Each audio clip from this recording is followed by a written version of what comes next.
Hello student.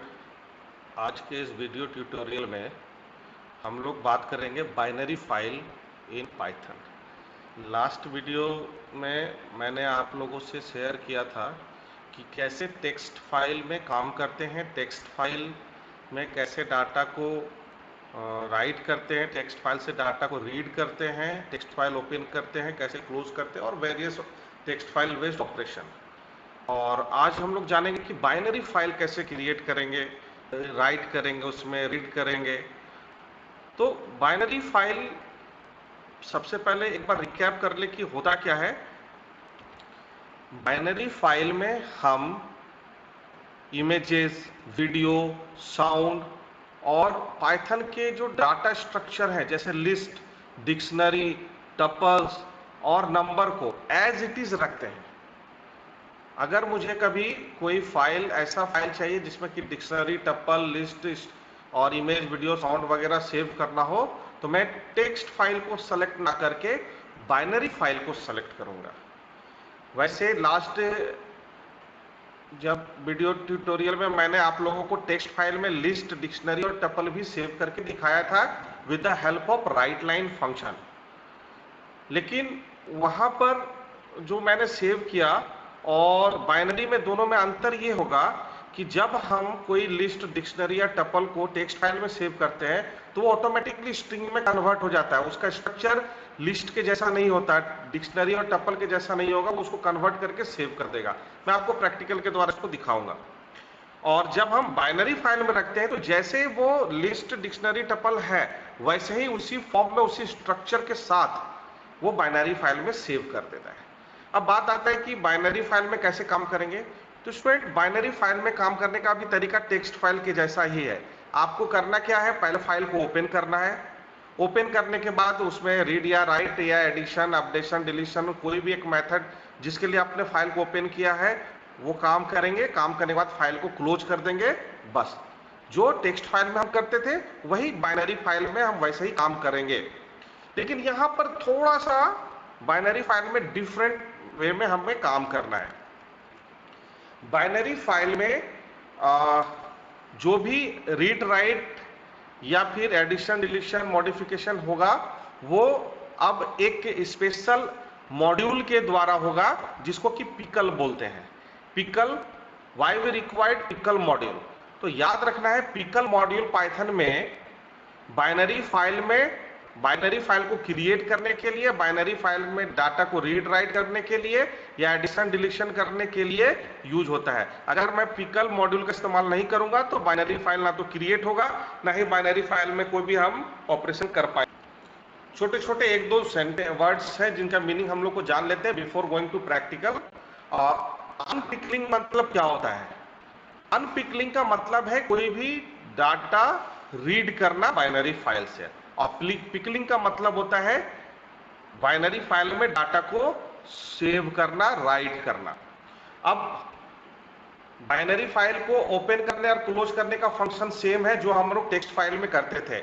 Open function के द्वारा open होगा और वहां पर हम लोग मोड में जो है वो इस बार आर, डब्ल्यू और ए ना लिखकर R B, W B, B means binary, तो R B, W B, A B वगैरह करके हम लोग लिखेंगे। अनपिकलिंग, पिकलिंग का मतलब समझ में आ गया। तो अब अगर फाइल को ओपन कर लेते हैं, फाइल ओपन करने के बाद अगर कोई भी डाटा फाइल के अंदर सेव करना है तो हम लोग कैसे सेव करेंगे? तो बाइनरी फाइल में डाटा सेव करने के लिए पिकल एक फंक्शन हमें प्रोवाइड करता है जिसका नाम है डंप फंक्शन, DUMP, डंप, जिसका की कोड सिंटेक्स यहां पर इस जगह पर आपको मिल जाएगा। कैसे यूज होता है अभी प्रैक्टिकल में दिखाएंगे। अगर कोई भी डाटा रीड करना है, रीड करने के लिए हम लोग क्या करेंगे, हम लोग एक फंक्शन यूज करेंगे जिसका नाम है पिकल डॉट लोड फंक्शन। याद रखना ये सारी चीजें एग्जाम के लिए बहुत बहुत इंपॉर्टेंट है। वो पूछ सकता है बाइनरी फाइल में डाटा को लोड करने के लिए, राइट करने के लिए कौन सा फंक्शन यूज होता है, बाइनरी फाइल में डाटा को से रीड करने के लिए क्या हम लोग करते हैं, कौन सा फंक्शन यूज करेंगे, बाइनरी फाइल ओपन कैसे होगा, ये सारी चीजें कमांड्स के बारे में आपको पूछा जाएगा। इसको हम लोग प्रिपेयर करेंगे। सपोज एक प्रोग्राम है जो कि बाइनरी फाइल को क्रिएट करेगा और उसमें एक लिस्ट को स्टोर करेगा। तो हम लोग कैसे बनाएंगे? आप देखो, पहले तो हम इंपोर्ट पिकल, ये पिकल नाम का मॉड्यूल को इंपोर्ट करेंगे। इंपोर्ट करने के बाद फाइल को जैसे ओपन किया, ओपन करने के बाद इस जगह पर मोड पे ध्यान दो।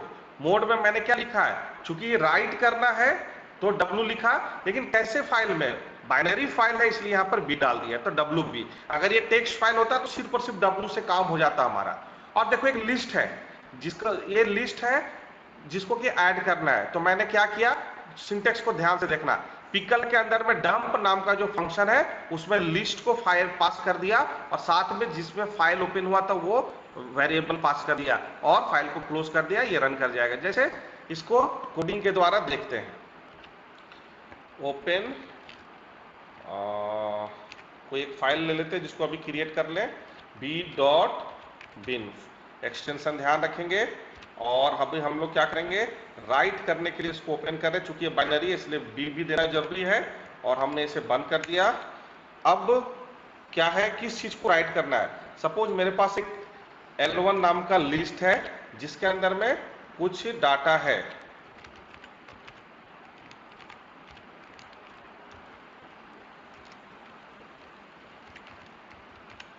इस डाटा को हमको सेव करना है, ठीक है, ये लिस्ट है, इस लिस्ट को सेव करना है।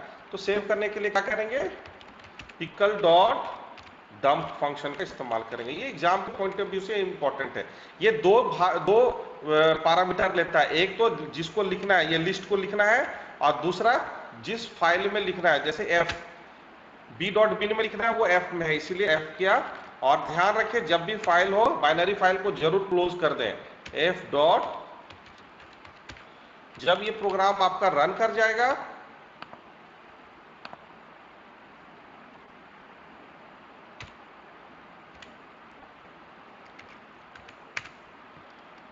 सक्सेसफुली रन कर गया, कोई एरर नहीं आया, मतलब कि आपका जो फाइल है वो क्रिएट हो गया है। फाइल का नाम क्या है, b.bin के नाम से फाइल क्रिएट हो गया। अब अगर किसी बाइनरी फाइल से डाटा को रीड करना है तो हमको क्या करना होगा, तो हम लोग को पिकल डॉट लोड फंक्शन को इस्तेमाल करना पड़ेगा। यहां पर भी देखो क्या है, इंपोर्ट पिकल, ओपन करेंगे, इस बार आरबी मोड आप देख लो, आरबी मतलब रीड, लेकिन किसको, बाइनरी। अगर अपेंड करना होता है तो ए बी। जो मैं लोड करूंगा वो फाइल एफ में है, उसको लोड करके कहां पर डाल दूंगा, एल के अंदर में, और फिर फाइल को क्लोज करेंगे और उसके बाद प्रिंट करेंगे, देखना है आपका प्रोग्राम रन कर जाएगा। यही सिंटेक्स है रीड करने का, जो नॉर्मली हम लोगों ने किया है। अभी आपके सामने मैं इस प्रोग्राम को लिखकर रन करा देता हूं। इंपोर्ट पिकल, ये आ गया आपके पास। अब क्या करना है, फाइल को ओपन करना है, फाइल इक्वल टू ओपन, किस फाइल को ओपन करना है, b.bin। गुड। इस बार मोड क्या होगा, मोड आपका होगा read, but what file, binary file को रीड कर रहे हैं। और इसके मैंने क्या किया है, एक फाइल test.txt लिया है, इसको ओपन किया है राइट मोड में, चूंकि ये टेक्स्ट फाइल है इसलिए यहाँ पर W आ गया, और वही लिस्ट को मैं इस टेक्स्ट फाइल में डाल रहा हूं with the help of right line function, और इसको बंद कर दे रहा हूं। आप जब इसको रन कराओगे तो आप देखोगे कि ये फाइल सक्सेसफुली रन कर जाता है। गुड। अब क्या करना है, मैं एक नए फंक्शंस को नया एक प्रोग्राम बनाया, जिससे कि मैं उसी फाइल को ओपन करता हूँ रीड के मोड में। जैसे मैंने यहाँ पर इस एक हेडर फाइल की आवश्यकता यहाँ पे नहीं है। फाइल को ओपन किया, ओपन करने के बाद टेक्स्ट डॉट रीड मोड में फाइल्स में जो भी है उसको रीड करके एल में डाला और एल को प्रिंट कर लिया। ये already we have seen an earlier video. I am just running this, what you will observe that yes, the value is coming, Ramesh SHR1, everything is coming what I have saved। पर आप खुद देखो कि इसका जो output आपको मिला, क्या वो लिस्ट के फॉर्म में था, एक सेंटेंस के फॉर्म में आ गया। लेकिन जब बाइनरी फाइल को रीड किया था तो आपको क्या मिला, वो सेंटेंस के रूप में एज इट इज, क्या आपको जैसे लिस्ट के रूप में गया था उसी लिस्ट के रूप में आपको मिल गया। यानी बाइनरी फाइल में जब आप सेव करते हो तो स्ट्रक्चर सेम, सारा कुछ जैसे आप प्रोग्राम में यूज कर रहे हो वही ऐसे ही एज इट इज सेव हो जाता है, और टेक्स्ट फाइल में उसको स्ट्रिंग के रूप में हम लोग सेव करते हैं। Hope student topic has been clear. और नेक्स्ट वीडियो में मैं आप लोगों को बताऊंगा कि कैसे इसके द्वारा वेरियस क्वेश्चंस पूछे जाएंगे।